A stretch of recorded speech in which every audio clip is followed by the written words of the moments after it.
I've been really getting back into Soul Calibur 2 because I remember having a ton of fun with it as a kid. It's been a blast, even without getting to play against a good human opponent. The game is amazing. One thing that really struck me about it though is its stage design.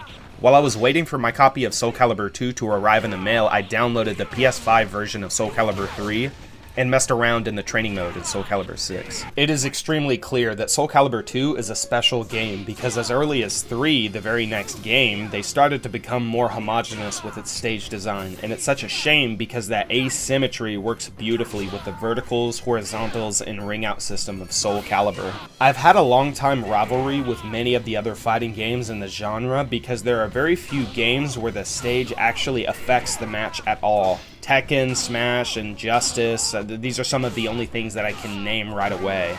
The only thing the stage changes is the scenery in these other games, and that always seemed like a missed opportunity to me.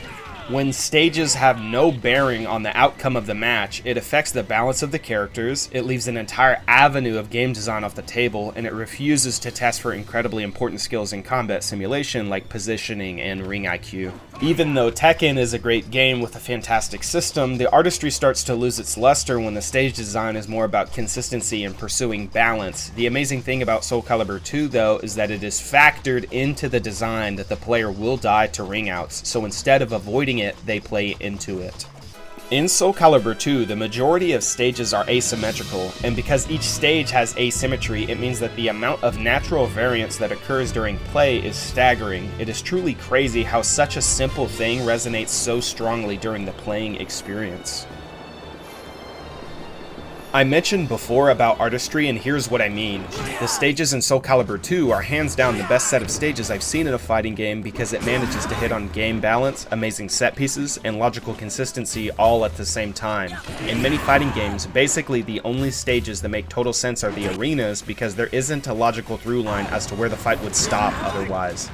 In games like Street Fighter and King of Fighters, it's an agreement between the fighters that they'll stop arbitrarily where the wall is, or where the game says is the limit. In Soul Calibur 2, the fight only stops because a wall is in the way, or because you have nowhere to go and will fall to your death, fall into the water, and so on, and you will if you don't defend yourself. It's so perfect, and many of the stages have a logic to them as to why they're asymmetrical, like this palace where it's in this like T-shaped tetramino. The palace is supposed to be bougie and grand, and so it has the view at the end where you fall off. Additionally, there is a moat exiting this little area here. Soul Calibur 2 lets you explore the stage and doesn't just arbitrarily cut you off from doing so because it's a video game.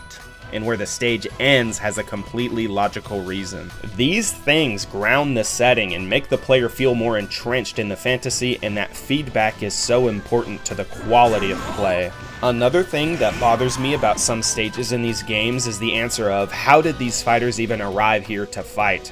I'm fully willing to admit this is a nitpick and doesn't matter in the grand scheme of things, but as a creative, what Soul Calibur 2 does is the kind of thing that can elevate your art to greatness. Soul Calibur 2 damn near always has answers for how they could have gotten here. Again, it's the ability to combine logic with the artistry. You don't have to keep these things separate. Soul Calibur 2 isn't perfect in this regard, but even when it isn't, the visuals are breathtaking and still manage to provide a unique stage to fight on that is meaningfully different from the others in either play or as a set piece. The reason that I'm even bringing these things up is that when the stage design is symmetrical, stages feel more similar to each other than not, even when the set piece is different. Because most of the stages are asymmetrical in Soul Calibur 2, the depth of play is so vast and has this adventurous quality that matches the atmosphere the series is going for. What an amazing game.